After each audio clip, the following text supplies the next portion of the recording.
سرکار غوث اعظم نظر کرم خدا را، سرکار غوث اعظم نظر کرم خدا را، میرا خالی کا صبر دو میں فقیر ہوں تمہارا، میرا خالی کا صبر دو میں فقیر ہوں تمہارا۔ مختصر جو ہے غوث پاک رضی اللہ تعالیٰ عنہ کے مقام کو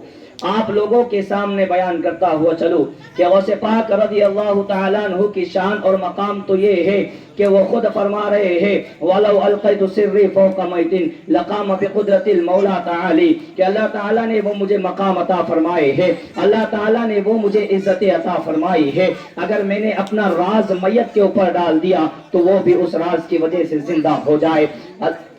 پیارے غوث اعظم دستگیر رضی اللہ تعالیٰ عنہ آگے ارشاد فرماتے ہیں وَلَوْ أَلْقَيْتُ سِرِّي فِي جِبَالٍ لَصَارَ كُلُّ غَوْرٍ فِي الزَّمَالِ، کہ اللہ تعالیٰ نے مجھے وہ مقام عطا فرمائے ہیں، وہ مرتبے عطا فرمائے ہیں، وہ راز عطا فرمائے ہیں کہ اگر میں نے اپنے راز کو پہاڑ پر ڈال دیا تو وہ بھی اس راز کی شدت کی وجہ سے ریزہ ریزہ ہو جائے گا، اور جو ہے زمین میں ایسے مل جائے گا کہ لگے گا کہ اس سے پہلے یہاں پر کوئی پار نہ تھا۔ یہ اللہ تعالیٰ نے انہیں مقامات عطا فرمائے ہیں اور اپنا تعارف کراتے ہیں تو بولی فی السماء والارض دقت وشاؤس السعادت قد بدالی۔ میرے غوث فرماتے ہیں کہ اللہ تعالیٰ نے میری عظمتوں کے ڈنکے، میری شان کے نقارے، میری جو ہے چرچوں کے جو ہے نقارے زمین اور آسمان میں بجا لیے، اور اللہ تعالیٰ سے جو میں نے مانگا اللہ تعالیٰ نے مجھے عطا فرما دیا۔ تو پیارے عزیز و دوستو، اللہ نے انہیں مقامات عطا فرمائے۔ اب آئیے انہیں کیسے مقامات اللہ تعالیٰ نے عطا فرمائے، کیسی طاقت عطا فرمائی،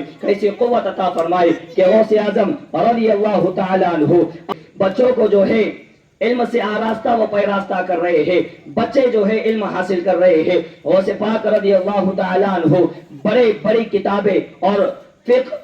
اور دروس الحدیث اور دیگر کتابوں کا جو علم رکھتے تھے، گاہے بگاہے جو ہے بچوں کو اور جو ہے طالب علم کو اس سے آراستہ کرتے۔ تو غوث اعظم دستگیر رضی اللہ تعالیٰ عنہ محفل میں بیٹھے ہیں تو کیا دیکھتے ہیں؟ بچے آپ کی طرف دیکھتے ہیں کہ آپ کا ہاتھ ایسے بڑھتا ہے، جب غوث اعظم لوٹاتے ہیں تو آپ کی آستین گیلی ہو جاتی ہے۔ بچے پریشان ہو جاتے ہیں کہ سرکار نے ہاتھ ایسے کیا مگر جب لوٹایا تو آستین گیلی ہے۔ جستجو دل میں جاگی، پوچھنے کے لیے خیال ہوا۔ سرکار غوث اعظم سے بچے نے سوال کیا کہ سرکار، اے غوث اعظم دستگیر، اے ہمارے سردار، اے ہمارے سروں کے تاج، ہم دیکھ رہے ہیں کہ آپ نے ایسے ہاتھ کیا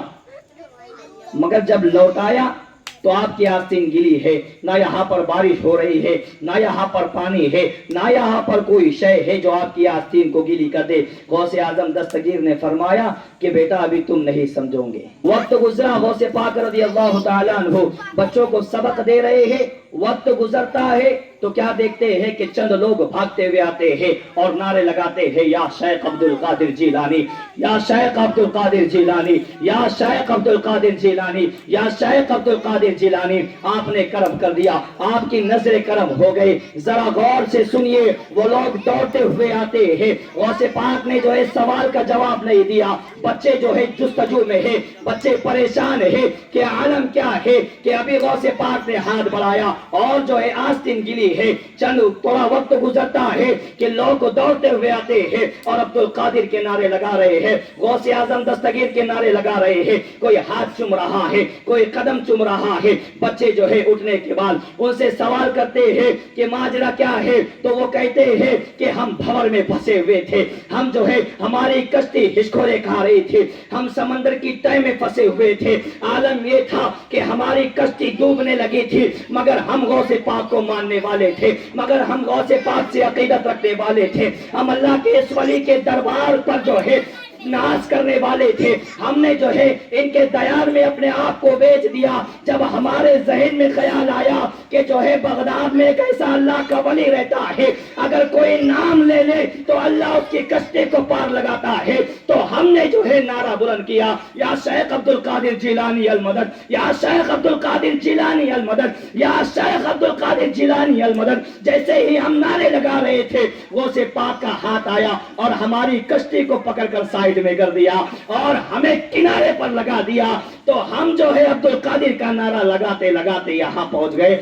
اب لوگوں کو جو ہے دلیل چاہیے، اب لوگوں کو ولیوں کی کرامت سمجھ میں نہیں آتی، مگر پیارے عزیز و دوستو یہ کرامتیں جو ہے یہ قرآن کا حصہ ہے، یہ اسلام کا حصہ ہے، ہمارے دین کا حصہ ہے۔ جب ہم بنی اسرائیل کے ایک اللہ کے ولی جو سلیمان علیہ السلام کا امتی ہے، جو آصف بن برخیا ہے، وہ جب قرآن پڑھتے ہیں، سورہ نمل پڑھتے ہیں تو ان کے کرامت کو پڑھتے ہیں اور کرامت کو پڑھ پڑھ کر خوش ہوتے ہیں، مگر جو امتی ہو نبی کا اور نام ہو غوث اعظم دستگیر اور بیٹا ہو علی کا، اگر وہ کرامت دکھائے تو ہم سوال کرتے ہیں۔ مگر آج تمہیں پورا واقعہ سناتا ہوں۔ حضرت سلیمان علیہ السلام جو فرماتے ہیں قال عفریت من الجن انا آتیک بہ قبل ان تقوم من مقامک، کہ کوئی ہے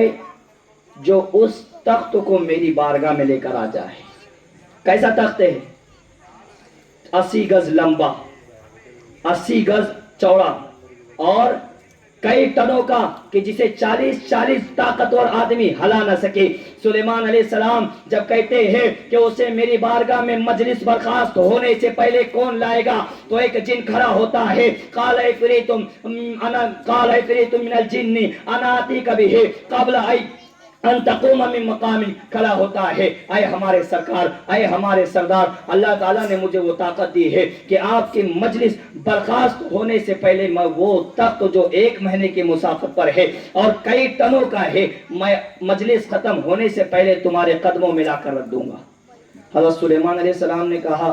اس سے بھی پہلے کوئی ہے جو لا کر رکھ دے؟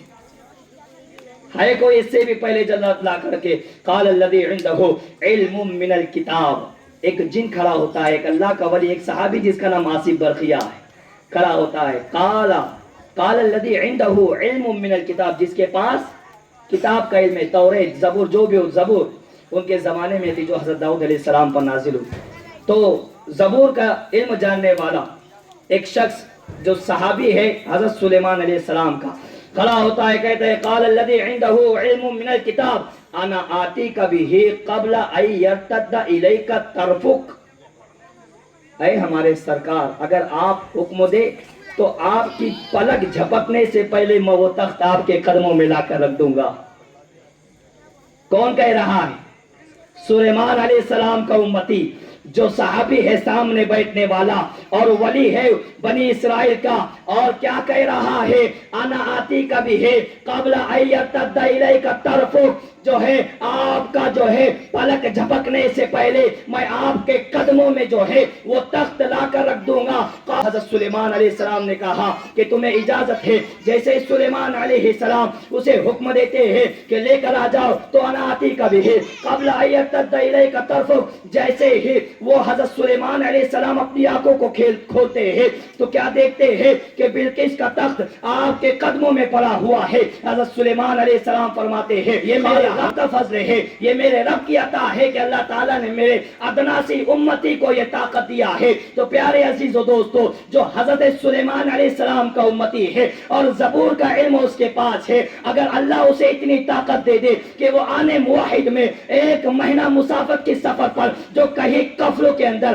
کہیں روموں کے اندر، کہیں تالوں کے اندر بند کرسی کو، تخت کو آنے واحد میں پلک جھپکنے سے پہلے لا کر سلیمان علیہ السلام کی قدموں میں رکھ دے، اور سنو جو امتی ہو میرے نبی کا اور جو بیٹا ہو حضرت علی کا اور جو علم رکھتا ہو قرآن پاک کا، اگر وہ ہاتھ بڑھا کر کشتی کو سرکا دے تو کیا بڑی بات ہے۔ جو بنی اسرائیل کا امتی ہے اس میں اللہ نے وہ طاقت دی ہے کہ وہ آنے واحد میں 1000 میل کے سفر پر رکھا ہوا تخت لا کر قدموں میں رکھ دیتا ہے، تو پھر میرے غوث اعظم کے لیے کیا بڑی بات ہے کہ ہاتھ بڑھا کر کشتی کو کنارے لگا دے، جس کا یہ مقام ہے۔ اگر ہم اس کی شان بیان کرتے تو لوگوں کو مرچی لگ جاتی ہے، لوگ دلیل مانگتے ہیں، تو قرآن سے میں نے دلیل دے دیا کہ وہ جو کتاب کا علم رکھتا تھا زبور کا، تو مجھے بتاؤ زبور زیادہ عظمت والی ہے، جو قرآن میرے نبی پر اترا ہے وہ زیادہ عظمت والا ہے، مجھے بتاؤ وہ جو ہے سلیمان علیہ السلام کا امتی زیادہ عظمت والا ہے، جو میرے نبی کا امتی ہے وہ زیادہ عظمت والا ہے۔ بتاؤ، آپ یقیناً کہو گے